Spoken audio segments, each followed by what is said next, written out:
말씀을 깊이 있게 배울 수 있는 시간, 그런 시간이 말씀 착용의 시간입니다. 오늘도 3일 동안 이어지는데요. 첫째 날 보이십니까, 여러분? 오늘 첫째 날 일정 내 잘못 쳤네요. 하나님의 얼굴을 구하라 라는 제목으로 말씀을 나누고요. 내일은 당신의 삶을 개혁하라. 수요일 날은 묵은 땅을 기경하라. 해서 우리의 삶을 다시 한번 그리스도 앞에 개선하고 향상시키고 발전시킬 수 있는 그러한 기한이 되었으면 좋겠습니다. 여러분의 삶을 업그레이드할 준비가 되어 있습니까? 준비가 되어 있습니까? 졸려오십니까? 오늘 하루 동안 좋아진 환경 속에서 열심히 일하다가 또 이 저녁 밥을 급하게 먹고 아마 이 자리에 오셨으리라고 생각합니다. 그러나 오늘 말씀을 통해서 우리 하나님을 경험할 수 있는 귀한 은혜의 시간이 되길 소망합니다. 오늘 첫 번째 시간으로 우리 하나님의 얼굴을 구하라 라는 제목으로 말씀을 나눌 텐데요. 우리 다 같이 일어서시는 시편 23편, 24편 3절로 6절에 있는 말씀 함께 보면 합니다.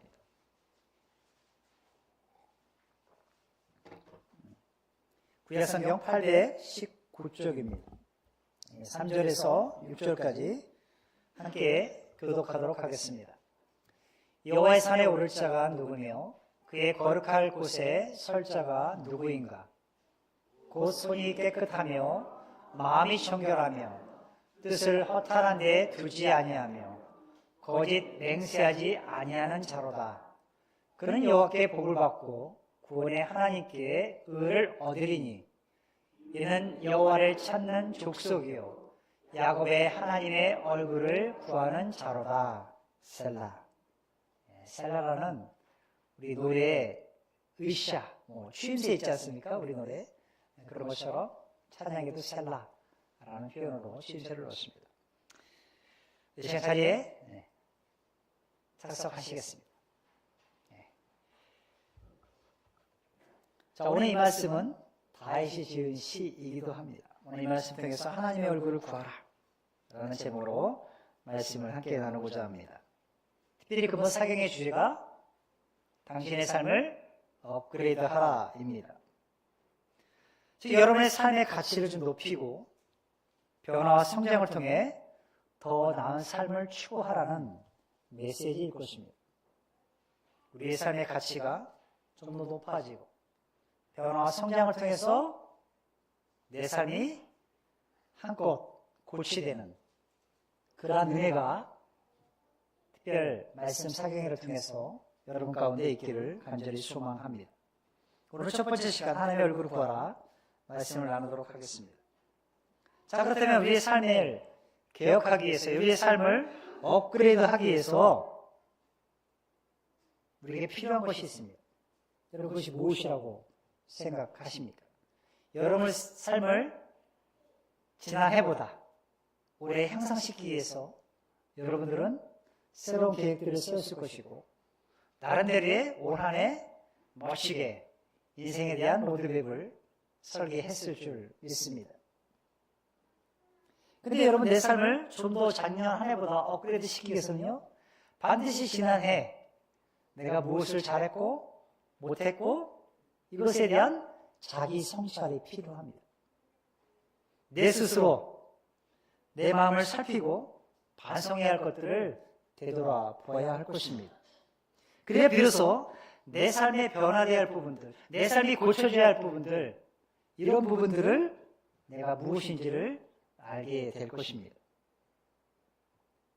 특별히 예수 믿는 사람들, 특별히 우리가 영적인 변화를 위해서는 하나님 앞에 내 삶을 온전히 드러내 보일 때 시작된다는 것입니다.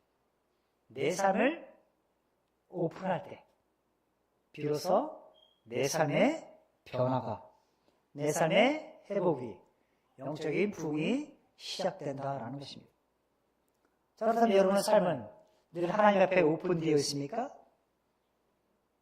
우리 사람들이 교제하다 보면 누구에게는 내 삶을 오픈하는 사람도 있고 또 어떤 사람은 그렇지 못할 수도 있잖아요.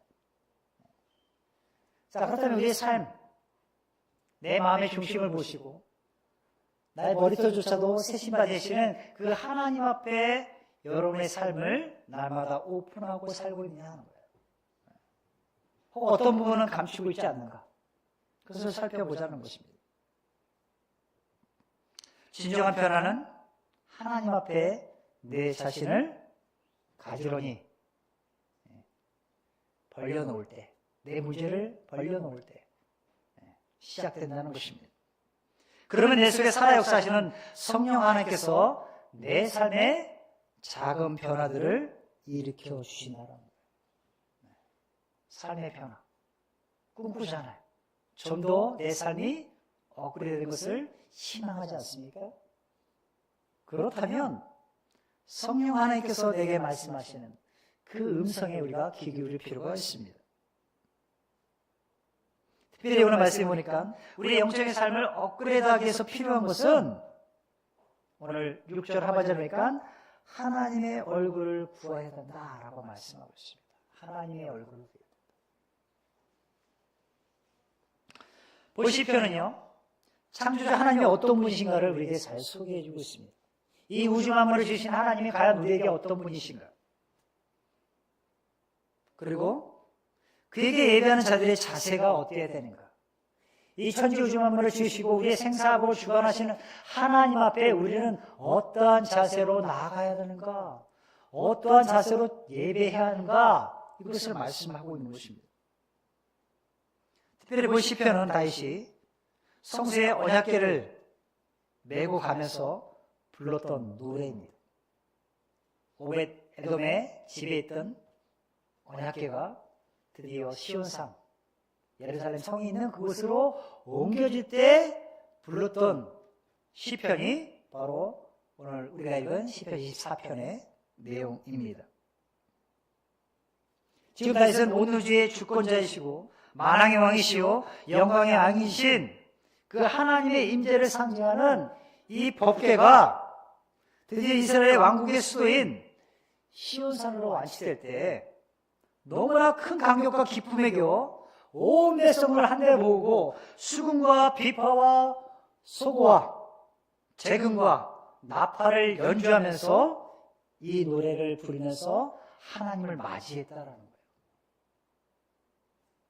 그 노래가 7절부터 10절까지의 노래입니다. 여러분 이 찬양을, 이 시를 어떻게 보면 작곡을 해서 노래 지은 것을 여러분 다 아실지 모르겠어요. 문들아 머리 들어라, 이 찬양입니다.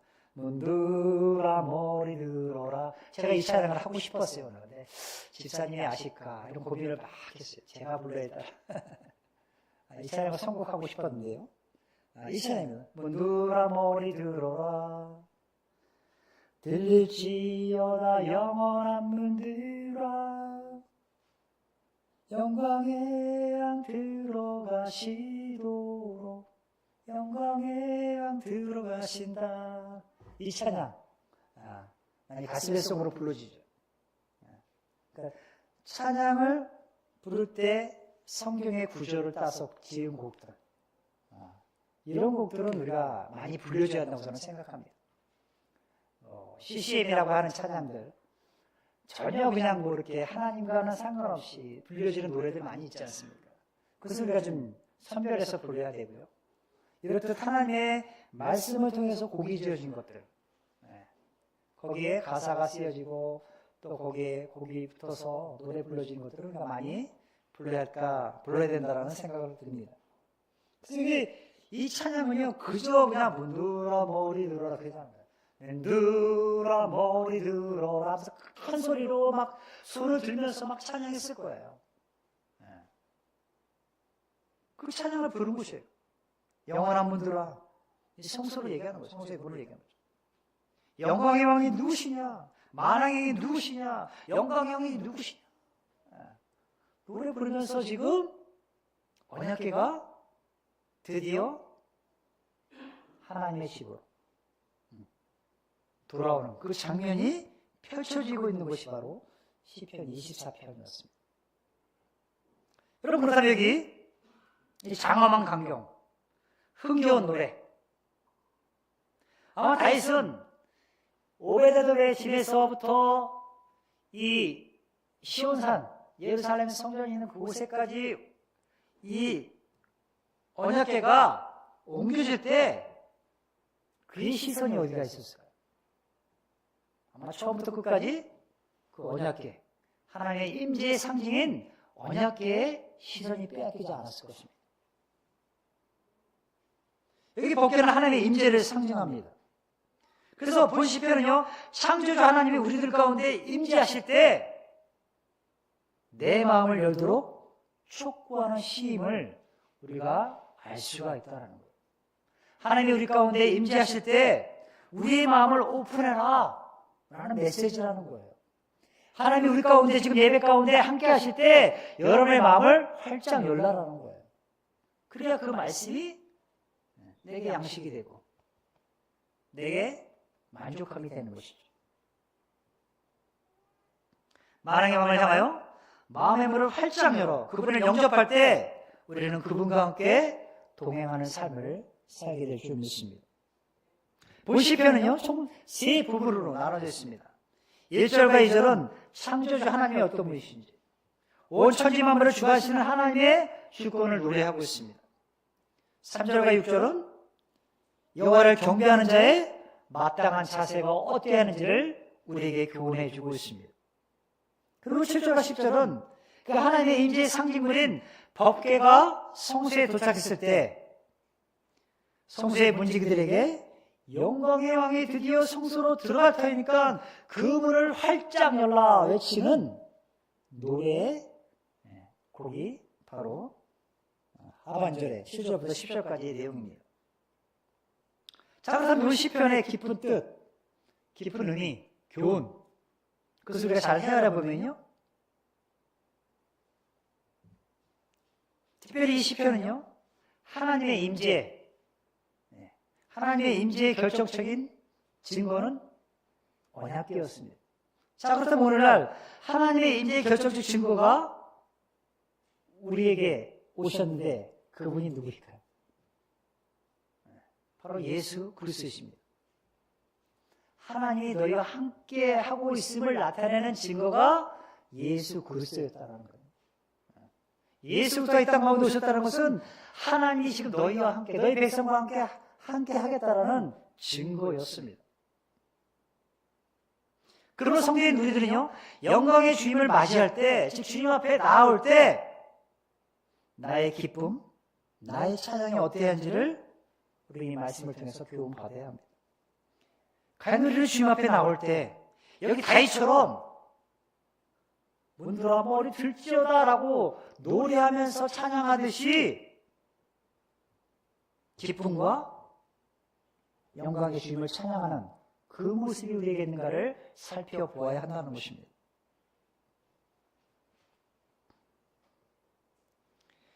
특별히 본 시편은요, 영광의 왕께서 영원한 성소의 문으로 들어가심을 찬양했기 때문에 이것이 후대에 와서는요, 예수님의 십자가 사건, 그리고 예수님께서 그 십자가 사건을 통해서 사건을 위해서 사건을 당하시기 위해서 어떻게 보면 예루살렘에 먼저 입성하시잖아요.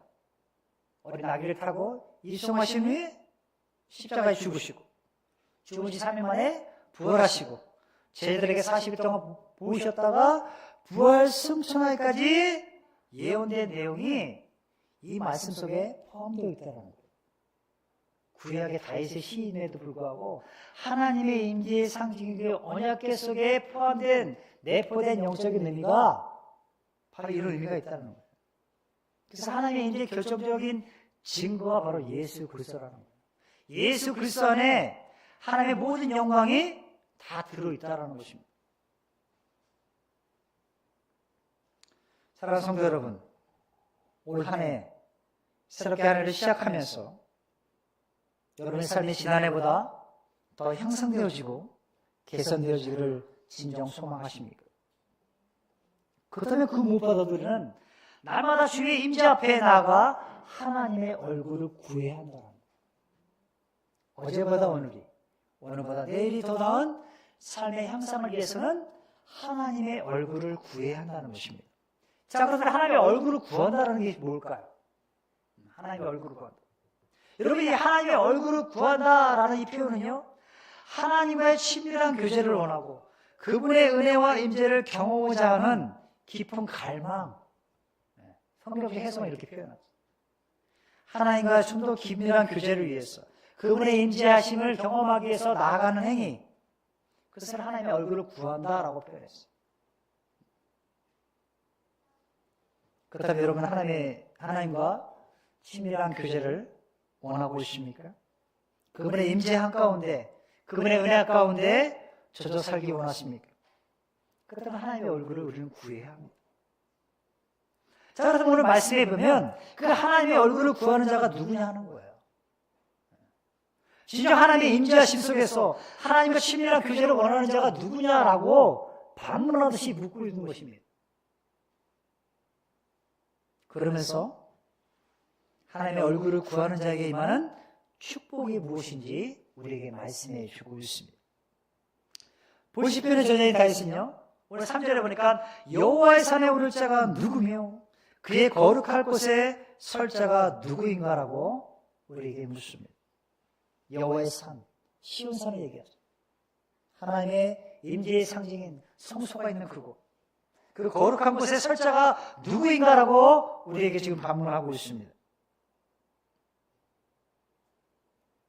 예루살렘 성, 이 시온산은요, 좀 더 넓은 의미에서 하나님의 임재하시는 곳, 하나님을 예배하는 곳을 상징해 주고 있습니다. 그래서 여기 여호와의 산에 오를 자라는 뜻은 하나님을 예배하는 자라는 뜻입니다. 하나님을 예배하는 자. 자, 그래서 하나님을 예배하는 자들, 즉 하나님의 얼굴을 구하는 자들은 어떠해야 하는가라고 성경은 우리에게 일러주고 있는 거예요. 하나님의 거룩한 산에 오를 자가 누구인가? 하나님을 예배하는 자들, 하나님의 얼굴을 구하는 자들은 어떠해야 되는가 하면서 4절에 그러한 자는 이러해야 된다라고 우리에게 말씀하고 있는 것입니다. 자, 그렇다면 첫 번째 뭘까요? 하나님을 예배하는 자는 첫 번째, 여기 보니까 곧 손이 깨끗하다 그랬어요. 손이 깨끗하다. 히브리인들에게 있어서요, 이 손은요, 행위를 상징합니다. 손이 깨끗하다면요, 흠없는 깨끗한 삶을 이야기하고 있다는 거예요. 청결한 자, 손이 깨끗하면 청결하다는 것이죠. 그래서 손이 깨끗하고 마음이 청결한 자는 복을 받을 것이다 라고 말하고 있는 것입니다. 여기 보니까 손이 깨끗하며 마음이 청결하며 라고 이야기하고 있습니다. 하나님을 예배하는 자들은 손이 깨끗해야 한다. 우리의 행위가 깨끗하고 마음이 흠이 없어야 된다 라고 말씀하고 있는 것입니다. 우리의 외적인 뿐만 아니라 내면적으로도 우리 마음 가운데 사악한 생각을 품지 않으며 은밀하게 죄를 범하지 않는 것, 그것이 마음이 청결한 것입니다. 그래서 우리는 하나님 앞에 나아가기 위해서 마음이 청결해야 합니다. 그리고 내 삶에 나의 손이 깨끗하기 위해서 내가 행하는 모든 것들이 정직해야 할 것입니다. 우리의 모든 행위는 마음에서부터 비롯되기 때문에 늘 마음의 청결함을 위해서 우리는 항상 준비되어 있어야 할 것입니다. 그것이 바로 하나님을 예배하는 자들, 하나님의 얼굴을 구하는 자들의 모습이라는 거예요. 청결함. 여러분, 집이 어두우면, 집이 지저분하면 청소기를 밀고 걸레를 빨아서 열심히 청소하잖아요. 저도 오늘 아침에 걸레를 열심히 빨아가지고 소파 밑에 이게 청소기가 안 들어가는 거예요. 걸레를 집어넣어가지고 길게 해서 막 청소를 했는데 내 마음이 좀 뿌듯하더라고요. 청소를 하니까, 깨끗한 거. 여러분, 주님 앞에 날마다 나아가고 있는데 우리의 마음이 청결치 못하고 우리의 마음이 하나님 앞에 오픈되어 있지 못하다면 과연 누가 우리의 마음을 청결하게 하실 수 있을까요? 여기 청결한 자는요, 영적으로, 육신적으로 흠이 없는 자이어야 합니다. 그런 자만이 하나님의 거룩한 산에 오를 자격이 있다라고 지금 말하고 있는 거예요. 영적으로, 육신적으로 흠이 없는 자들. 그래서 예수님은 말씀하셨죠. 마태복음 5장 8절에 마음이 청결한 자는 복이 있나니 그들이 하나님을 볼 것이다 말씀하셨습니다. 그래서 늘 우리의 마음에 대해서 청결해야 된다라고 말씀하고 있는 것입니다.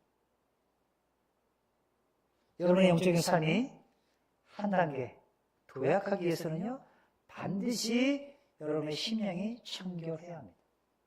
마음이 깨끗해야 합니다. 흠이 없어야 합니다. 왜냐하면 성경에 의하면 마음이 청결치 못한 자는요, 반드시 하나님의 진노의 대상이었다라는 거예요.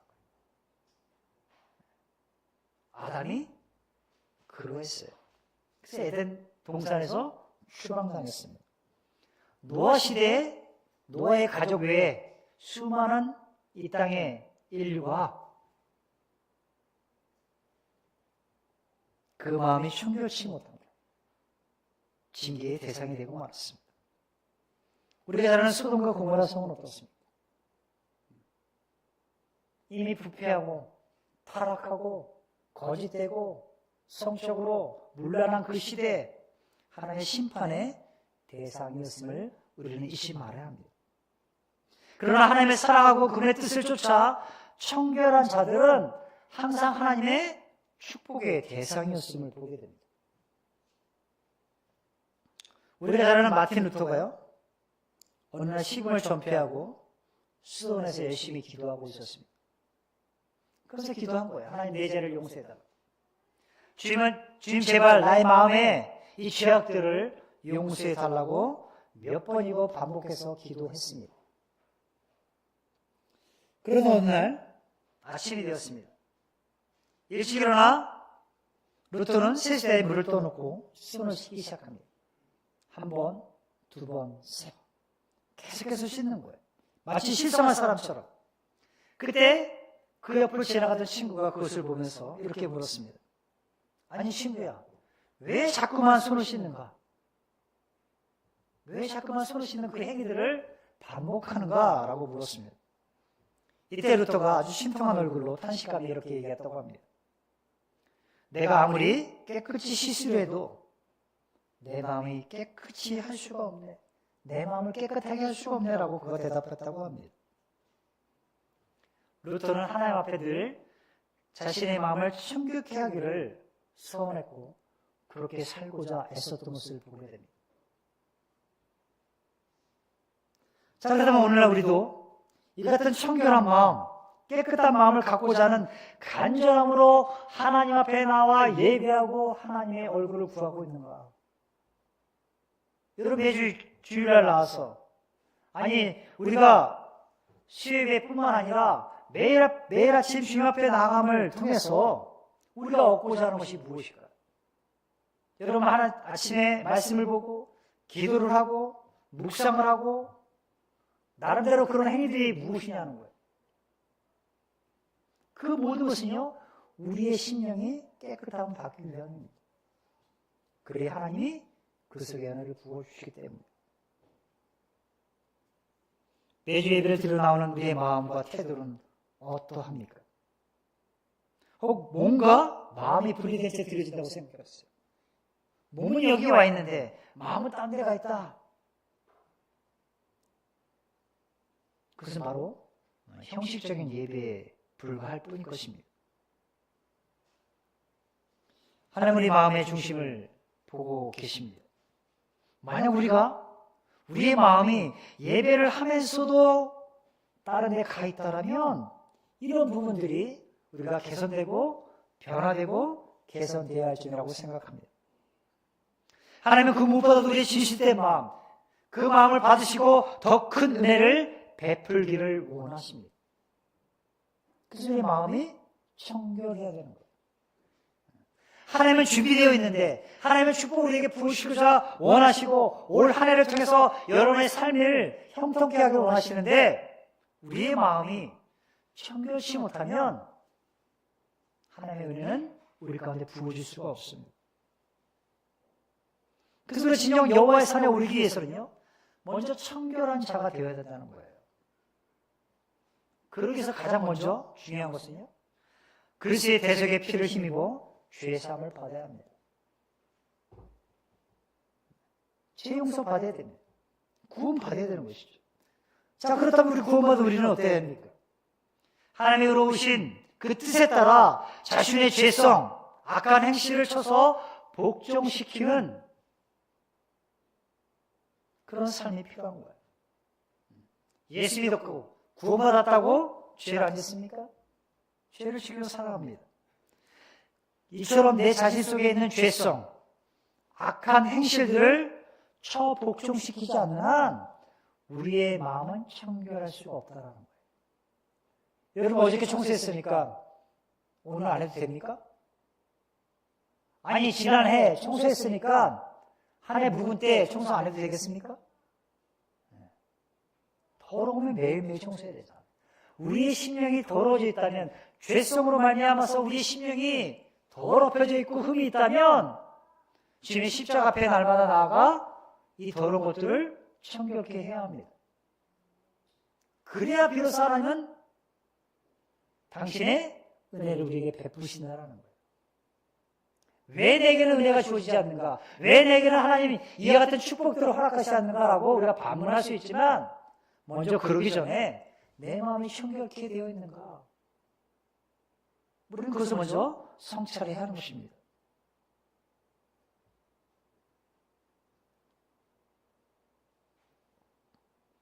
죄의 유혹들을 성령의 도우심을 통해 우리를 물리쳐 가야 합니다. 바로 이런 사람이 하나님 앞에 설 수 있는 청결한 자입니다. 삶의 변화와 삶의 개선과 회복을 위해 우리는 주님 앞에 날마다 청결한 자로 서 있어야 한다는 것입니다. 두 번째, 어떠한 자가 하나님의 얼굴을 구하는 자일까? 여기 4절 하반절에 보니까 뜻을 허탄한 데 두지 아니했다. 이게 허탄한 것은 공허하고 허무한데라는 뜻이에요. 히브리어로. 물질적으로, 도덕적으로 무가치한 어떤 것에 마음을 쏟는 것, 허탄한 데 마음을 쏟는 것이에요. 즉 인간이 영원토록 누릴 수 있는 것이 못 되는 이 세상의 것들이라고 표현할 수 있겠죠. 그래서 우리가 이 세상 것들에 대해서 너무 지나치게 탐닉하고 사는 것은 참으로 어리석고 헛되다라고 성경은 말하고 있는 것입니다. 그래서 우리는 허탄한데 마음을 두지 않냐고, 영원한 곳에 마음을 두어야 할 것입니다.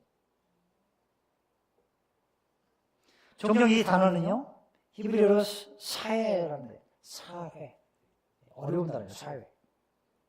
종종 우상숭배와 관련되어 이 단어가 쓰이기도 했습니다. 여러분, 오늘 우리에게도, 특별히 우리 예수 믿는 사람들에게도 우상이 있다는 사실, 그 사실을 우리는 간과해서는 안 될 것입니다. 예수 믿음에도 불구하고 하나님보다 우선시되어 있는 것들, 그것이 우리의 자녀일 수 있고요, 직장일 수 있고, 돈이며 사회적 지위와 건강일 수가 있습니다. 자칫 이런 것을 나도 모르는 사이에 하나님보다 더 우선시하고 섬길 수 있다는 것입니다. 더 나아가 아이러니한 것은 이 연초가 되면 많은 그리스도인들이 점쟁이를 찾는다라는 거예요. 토종 비결을 보기 위해서 한해 운세를 점치기 위해서, 자녀들의 결혼을 위해서. 뭐가 맞아야 됩니까? 궁합이 맞아야 된다. 궁합을 보기 위해서 찾아갑니다. 참 아이러니하죠. 예수 믿는 사람들이에요. 안 믿는 사람들은 말할 것도 없고. 그래서 제가 청년 때 한 교회에 모친님께서 김시한 형제 교제하는 사람이 있어? 어디 없는데 어디? 아, 내가 좋은 자매가 있는데 소개시켜주고 싶다. 그러면서 하는 말, 뒤에 말이 더 웃겼어요. 생년월일을 물어보더라고요. 그래서 생년 왜 묻지? 그래서 제가 왜 묻습니까? 그러니까 생년을 제가 왜 묻습니까? 그러니까 궁합을 봐야 되는데 그래서 제가 벙쩍 거예요. 벙쩍. 이분은 교회 전도왕이었어요. 교회 전도왕이었어요. 뭐 길거리에 그냥 주일만 되면요, 길거리에 그냥 노스가 옛날에 많잖아요, 서울에는. 그냥 주일날 어떻게든 한 사람 데리고 와요, 무조건. 전도왕이에요, 전도. 어떻게든 교회 한 명 데리고 옵니다. 누군가가. 그래서 자기는 목표를 그렇게 삼은 거예요. 그 모치님은 내가 주일날 최소 한 영혼이라도 내가 교회에 앉히겠다 이런 사명감을 갖고 매주마다 새로운 영혼을 데리고 옵니다. 전도왕이었다니까요. 그래서 저는 그분이 소개시켜준다 그러길래 한껏 들뜬 마음에 어떤 사람을 소개시켜줄까 속으로 기대하는 마음이 있었는데 갑자기 궁합을 봐야 된다는 소리에 내가 그냥 그분을 달리 보게 된 거예요. 그때 궁합 봤으면 우리 집사람 못 만났겠지. 아무튼 그럴 수 있다니까요. 우리 교회 옆에 큰 대형교회가 있습니다. 지금 대형교회가 돼버렸어요. 예전에 그렇게 대형교회 아니었는데. 서울 왕십리에 대형교회 하나 있어요. 근데 거기 청년들은요, 연초가 되면은 청년들끼리 뭐 이렇게 행사하잖아요. 그러고서 2차 어디 가시는지 아십니까? 2차? 호프집 가요, 호프집. 말이 됩니까? 서울 장신대, 워컬 옆에 장신대 있습니다. 장로의 신학교. 그 옆에 가장 많은 호프집들이 많은 거 아세요, 여러분? 신학교 앞에 술집들이 그렇게 많은 거. 심지어 목회자들 중에는요, 성경에 술 취하지 말라 그랬지, 술 먹지 말라 했냐고 하면서 술을 반주 삼아서 먹는 사람도 있습니다. 포도주 정도는 뭐 그냥 이게 술도 아니죠, 그냥 음료수죠. 그렇게 생각하는 사람도 있어요.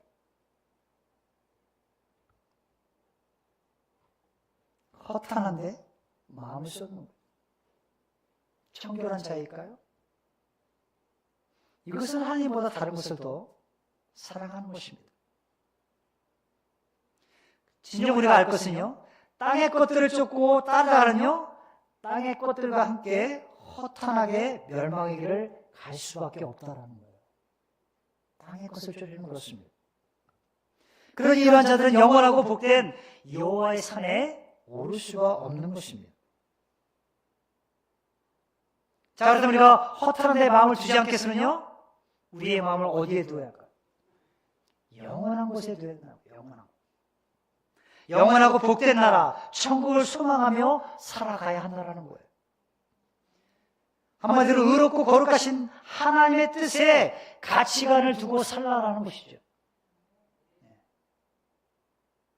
그러므로 사랑하는 성도 여러분, 세상의 무가치한 것들에 더 이상 뜻을 두지 마시기 바랍니다.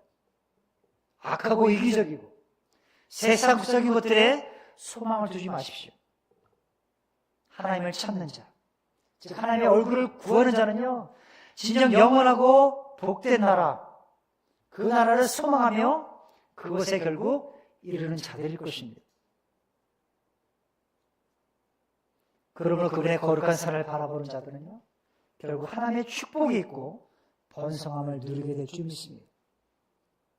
여러분 가정 가운데도, 교회 가운데도, 이 나라 이 민족 가운데도 하나님의 거룩한 산, 하나님의 얼굴을 구하고 하나님을 예배하고 찾고 있는 자들을 통해서 하나님은 축복을, 번영을 약속해 주셨습니다. 그러기에 우리에게 필요한 것 또 하나 있죠. 여기 그러니까 거짓 맹세하지 아니한다. 정직하게 행하는 자여야 한다는 거예요. 하나님과 사람 앞에 거짓 맹세하지 않는 자. 여기 거짓 맹세라는 뜻은요, 자신의 말을 지키지 않는 불성실한 태도, 이렇게 번역할 수 있습니다. 내가 한 말대로 지키지 않는 그런 불성실한 태도. 행할 의지가 없으면서도 그것을 마치 행할 것처럼 맹세하는 그런 것들은 성경은 거짓이다라고 표현하고 있는 거예요. 하나님을 찾는 자와 그들의 모습과는 전혀 어울리지 않는 행동인 것이죠. 그래서 우리는 주의해야 할 말이 있습니다. 훈이가 종종 이렇게 표현합니다. 예수 믿는 사람. 당신을 위해 기도하겠습니다. 제가 기도하죠. 특별히 목회자들이 이런 말을 많이 합니다. 글을 쓸 때도 그러고요. 편지를 보낼 때도 그러고요. 어디 SNS에 댓글을 달 때도 많이 그렇습니다. 내가 당신을 위해 기도하겠습니다. 그러면서 기도하지 않는 것. 그러면서 주의해야 합니다. 기도하겠습니다. 잊어버리죠. 그래서 우리가 주의해야 할 것은 뭐냐? 이런 것을 잊어버리지 않겠어요? 기도하겠습니다라고 하면 그 순간 기도한 것든가. 아니면 내가 그 자리가 불편하면 다른 자리에 가서 기도해야 합니다. 저도 그래서 그 습관을 들이려고 해요. 기도하겠습니다는 그 순간 기도하려고 해요. 안 그러면 잊어버릴 때가 있어요. 노트에 적지 않아요. 입으로만 하나님을 믿는 자들, 그분의 뜻을 따라 산다고 하면서도 자신의 뜻대로 살아가는 것, 그것이 바로 거짓 맹세라니까요. 내가 하나님 뜻대로 살기 원합니다. 주님 뜻대로 살기로 했네. 주님 뜻대로 살기로 했네. 뒤돌아서지 않겠네라고 찬양하면서 내 뜻대로 살아가는 것, 거짓 맹세하는 것과 똑같다는 거예요.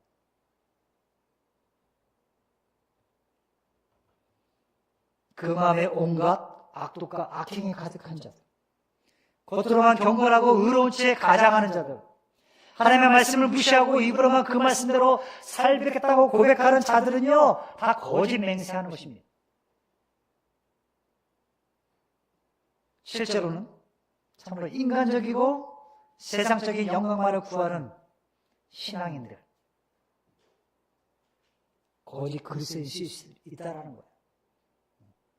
거짓 그리스도인. 이러한 자들은 결코 하나님의 산에 오를 수가 없습니다. 하나님의 영광을 맛볼 수도 없고요, 하나님의 은혜 그 안에 거할 수도 없는 것입니다. 현재 우리가 사는 이 세상, 맹세가 참으로 우습게 된 그런 시대에 살고 있습니다. 맹세의 소중함이 쉽게 망각되는 그런 시대에 살고 있습니다. 기쁠 때나 슬플 때나 건강할 때든지 병든 어느 때든지 평생 사랑하기로 약속한 사람들이 사소한 문제 때문에 쉽게 그 맹세를 깨뜨려버리는 시대에 우리가 살고 있어요.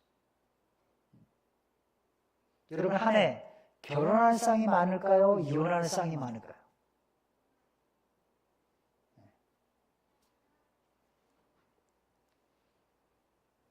성경은요, 우리에게 맹세의 소정을 가르치고 있습니다.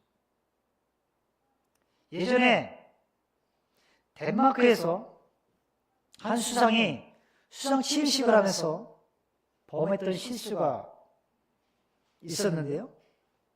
그분이 수상 취임식에서 왕이 이제 한 나라의 왕이 있고 또 수상이 있지 않습니까? 그때 성경책을 들고 새로운 수상을 뽑고 왕이 성경책 위에다 손을 올려놓고 맹세하라고 이야기했습니다. 그때 수상이 얘기하기를 그렇게 해요. 폐하, 저는 하나님을 믿지 않습니다. 그러니까 성경에 손을 얹을 수 없습니다라고 말했다고 합니다.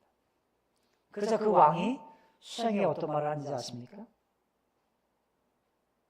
너무 걱정하지 말게나. 하나님도 자네를 안 믿으신다네.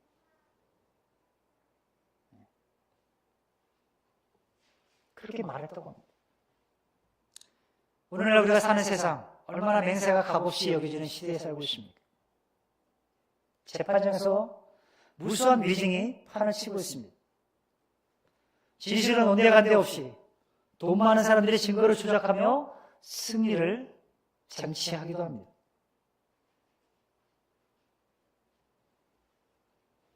성경은 우리에게 맹세를 소중하게 생각하라 말씀합니다.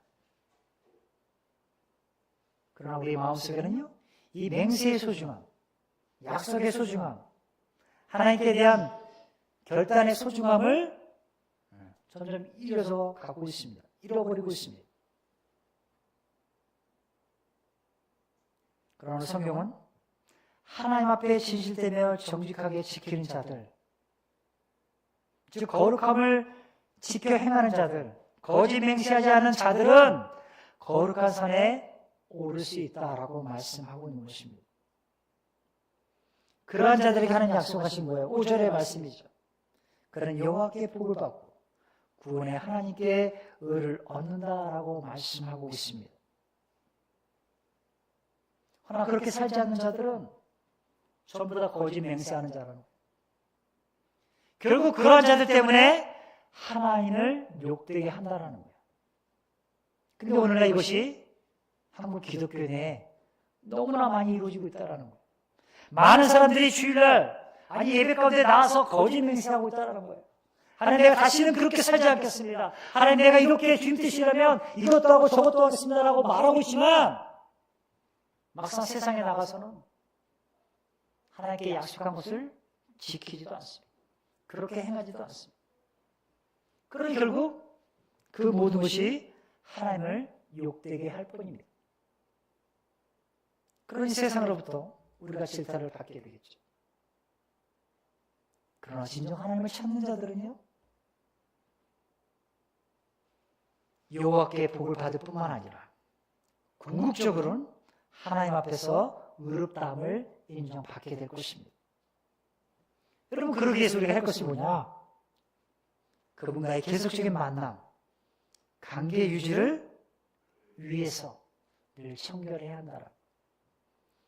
예수님과의 만남, 관계 유지를 해서 해야 할 것이 뭐냐? 내 마음을 청결케 하는 것이 필요하다는 거예요. 그래야 주님 앞에 의롭다함을 인정받을 수 있는 것이에요.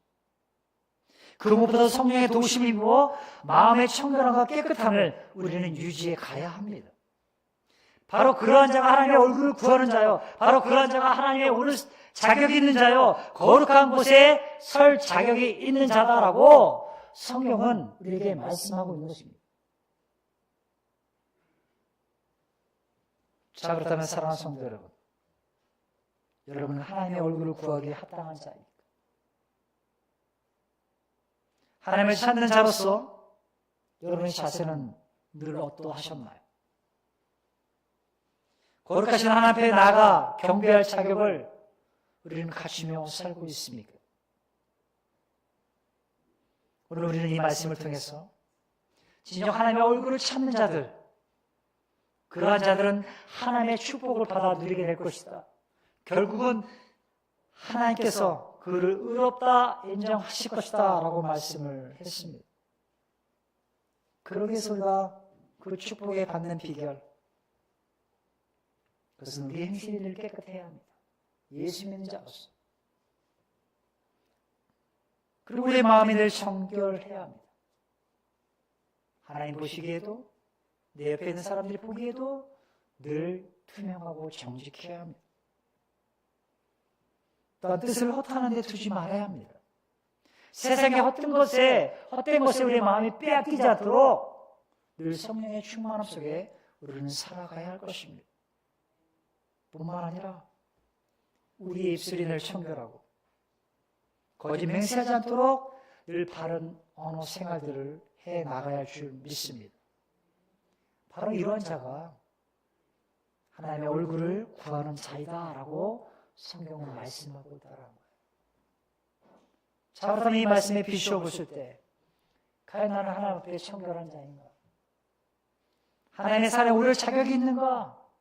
그 거룩한 곳에 당당하게 설 자격이 있는가? 생각해 보자는 거예요. 여러분, 우리들의 신앙의 최종 목표가 어디일까요? 여러분, 신앙의 최종 목표가 어디일까요? 그것은 바로 여호와의 산에 오르는 것입니다. 주님이 계신 거룩한 곳에 서는 것이에요. 그것은 영원한 생명이 있고 참된 기쁨과 만족이 있으며 무궁한 영광과 즐거움이 가득한 곳입니다. 그러므로 내 신앙의 성장과 부흥과 개성과 향상을 위해 늘 주님의 얼굴을 구하며 살아가는 우리가 되었으면 좋겠습니다. 이 시간 잠시 이 말씀을 기억하면서 하나님 앞에 우리 자신을 한번 비추어 보기 원합니다. 사랑하는 성도 여러분, 여러분 날마다 매 순간 주님 앞에 정직하고 의로운 자로 서 계십니까? 하나님의 얼굴을 구하기에 합당한 자입니까?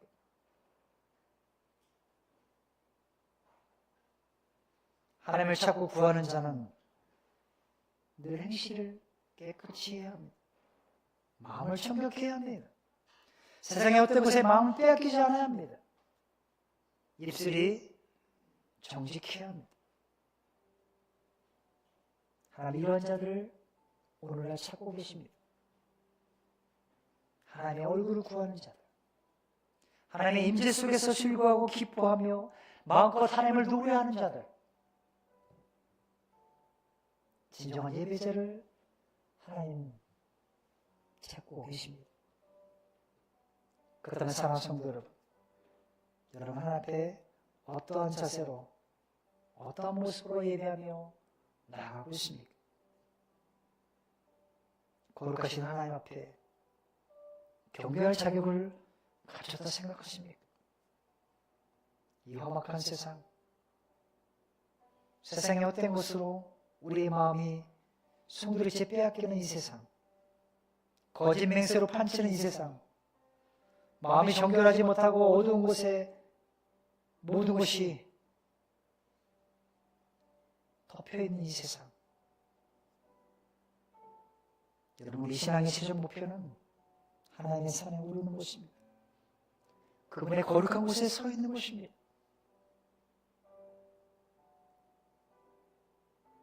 이 시간 주님 앞에 올 한 해를 시작하면서 하나님, 내가 주님 앞에 늘 청결한 자로 내 뜻을 허탄한 데 두지 아니하고 오직 하나님의 얼굴을 구하는 자 되기 원합니다. 이 시간 그렇게 주님 앞에 여러분 자신을 내려놓고 간절히 기도하는 시간 되기 원합니다.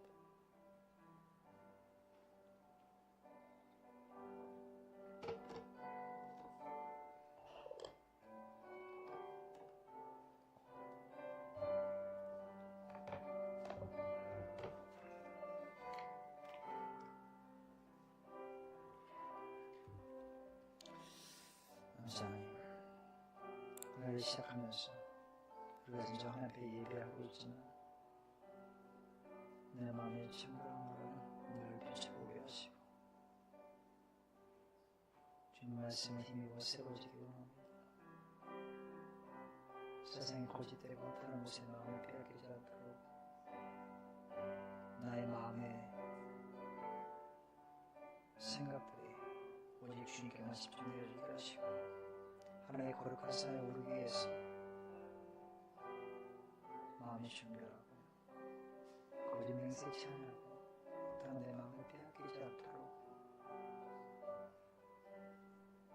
하나님의 얼굴을 구하는 그런 삶을 살 수 있도록 이끌어 주시옵소서. 이 시간 주님 앞에 그렇게 기도하며 나아가는 성도를 위해 함께 해주시고 다시 한번 우리의 삶이 향상되어지고 개선되어질 수 있도록 축복하여 주시옵소서.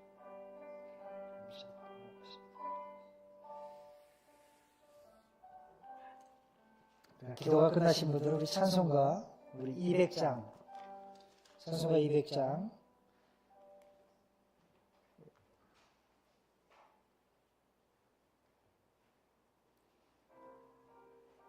우리 함께 찬양하겠습니다. 찬송가 200장 다 같이 자리에서 일어서신 후에 우리 찬송가 200장 찬양하겠습니다.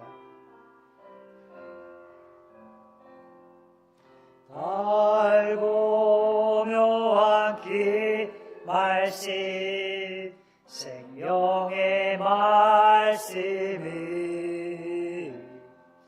귀한 그 말씀 진실로 생명의 말씀이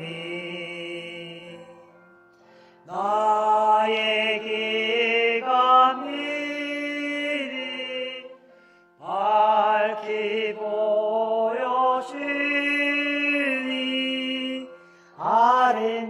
아름답고 귀한 말씀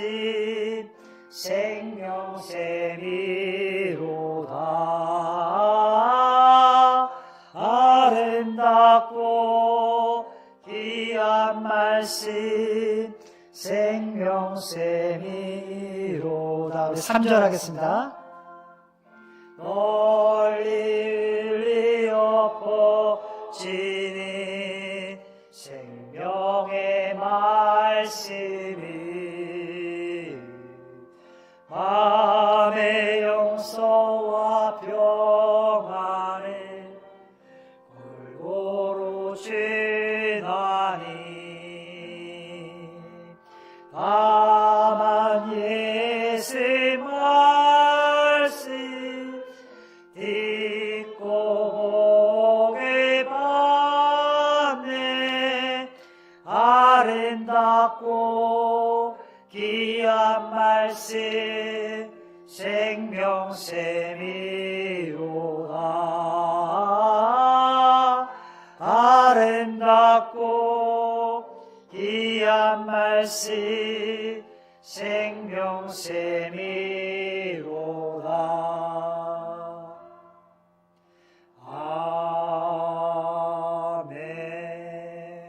아멘.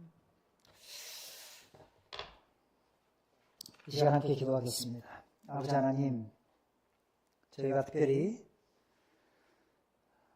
말씀 사경회를 통해서 하나님의 말씀을 좀 더 깊이 있게 말씀을 나눌 수 있도록 인도하심을 감사합니다. 이 시간 시편 24편의 말씀을 통해서 여호와의 산에 오를 자가 누구이며 그분의 거룩한 곳에 설 자가 누구인가를 우리에게 밝히 보여주심을 감사합니다. 마지막 시대를 살면서 우리가 진정 하나님의 얼굴을 구하는 자들로서 그 거룩한 곳에 설 자격이 있는가를 다시 한번 이 말씀을 통해서 비춰보게 하심을 감사드립니다. 아버지 하나님, 그 무엇보다도 우리의 심령이 날마다 청결케 되기 위하여 하나님의 전적인 도우심이 필요함을 저희가 알게 됩니다. 성령 하나님께서 우리의 마음을 늘 주장하여 주시고 강하게 인도해 주셔야만 우리가 하나님 앞에 당당히 설 수 있음도 알게 됩니다. 아버지 하나님, 우리의 연약한 모습, 세상의 어떤 곳에 마음을 빼앗기고 거짓 맹세하듯이 하나님 앞에 약속하고 지키지 않은 그런 행위들을 용서하여 주시고 오늘 안에 다시 한번 주님 앞에 다짐하며 나아가기 원하는 것은 하나님의 얼굴을 구하기에 부족함이 없는 늘 청결하고 정직하며 허탄한 내 마음을 두지 아니하는 그러한 삶을 내 삶의 지표로 삼고 그 말씀 따라서 주의 인도하신 그 거룩한 산에 오르기 원하오니 주님 오시는 그날까지 그 행위들을 계속 이어가게 도와주시고 하나님 앞에 점도 흠도 없는 거룩한 주의 백성이 되어서 하나님의 영광을 드러내 살 수 있는 우리 귀한 성도 될 수 있도록 은혜 내려 주시옵소서. 하나님의 시작을 이렇게 시작합니다. 말씀 가운데 거함으로 우리 가운데 역사하셔서 우리의 심령을 변화시키시고 회복시키시고 향상시키시며 온전한 부흥을 맛보게 하시는 우리 주님 앞에 우리 성도들 한 걸음도 더 나아갈 수 있는 귀한 은혜의 자리가 말씀 사경회를 통해서 이루어질 수 있도록 주님 역사하여 주시고 더 많은 성도들이 함께 모여서 예배할 수 있는 그러한 시간들이 우리에게 펼쳐질 수 있도록 주 인도하여 주시옵소서.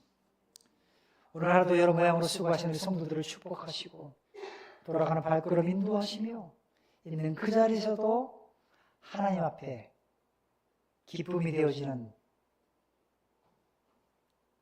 거룩한 주의 백성들 될 수 있도록 하나님 귀한 하나님의 놀라운 축복들을 우리 각 가정 가운데, 우리 삶 가운데 내려 주시옵소서. 이 모든 말씀 감사드립니다. 다시 한번 우리 마음을 추스리게 하시고 거룩한 주님의 존전 앞에 나아갈 때 우리가 어떠한 자세로 나아갈지를 교훈하심을 감사드리오며 이 모든 말씀 예수님의 이름으로 기도드렸습니다. 아멘.